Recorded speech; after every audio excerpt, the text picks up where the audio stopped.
조금 아까 얘기한 것처럼 오거돈 후폭풍. 네. 네. 민주당이 오늘 오거돈 전 부산시장에 대해서 제명 조치 취했습니다. 근데 이제 정치적 파장이 좀 더 가겠죠. 우리가 여기 뭐 성추행과 사법적 조치 등은 이야기할 필요가 없을 것 같고, 예. 물론 이것도 더 있었다는 이야기도 있긴 있는데 경찰이 내사 중인 것 같아요. 그렇다고 예, 하면서? 그건 이제 좀 예. 제쳐놓고 저희는 좀 정치적 파장을 짚어보죠. 예. 오전 시장이 갑자기 사퇴해버린 이후에 부산시정의 공백, 성남 부산 민심, 그리고 중앙정치 쪽의 파장, 이렇게 두 가지로 나눠볼 수 있겠죠. 네. 뭐부터 볼까요?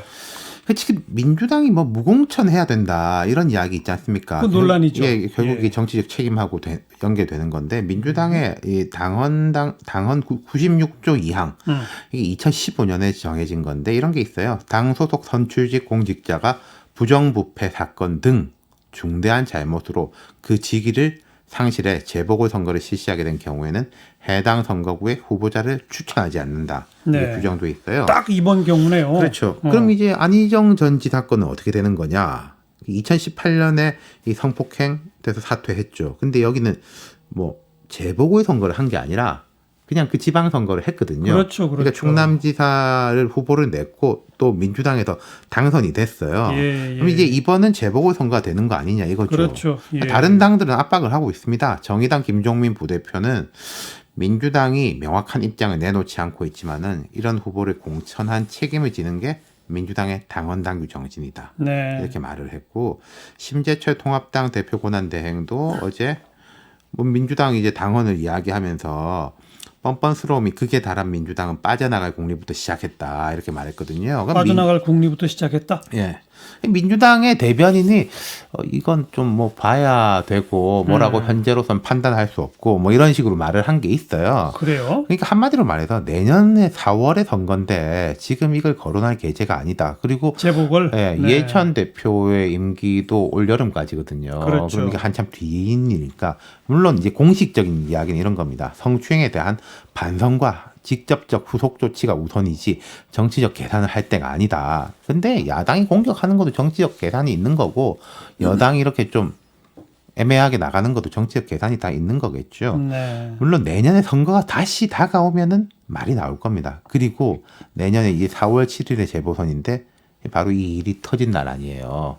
그럼 사람들이 선거를 할 때 그래, 이 일 때문에 우리가 재보궐선거를 하는 거지 모두 다 생각하지 않겠습니까? 그렇겠죠. 예. 후보를 내더라도 민주당이 불리할 거예요. 네. 그리고 원칙상 이런 당원은 아주 잘 만든 거잖아요. 그렇죠. 그럼 지켜야죠. 네. 그다음에 사전에 당과 청와대가 알았느냐, 사퇴하기 전에. 네.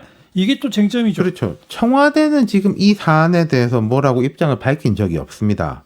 그리고 민주당은 우리 몰랐다라는 것이고, 그리고 이제 부산에서 관련된 약간 정치와 연결되는 인사들이 있는데 뭐 이걸 청와대에 알릴 일이 없다 이렇게 말하고 있는데 왜 이런 이야기가 나오느냐.